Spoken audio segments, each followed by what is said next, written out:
think I'm more positive now about where we are than the initial conversation. So the initial conversation was very negative, very fear-mongering stuff. The conversations that have happened this time around, that we've had more of a conversation with porn since October, November 2018, they have been much more positive. There's more people that have spoken on the issue as well, that aren't necessarily coming from a very religious or a very conservative background. So we are getting there. We are having conversations. We're also having so much more conversations about things like consent.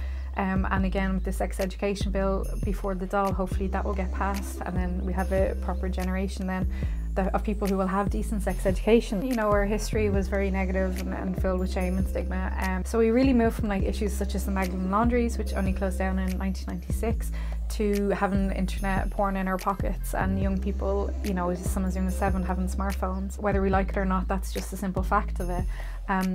So it's a case of like accepting that and not shaming that it's part of an inquisitive nature as well of anyone using the internet. That's what's going to happen. And when we don't give people proper resources, they go looking for it. So porn is not the ideal source for sex education for young people today. So what we need to do really is have a look at issues such as sex education, and do we have conversations about, do we include porn in our sex education in schools?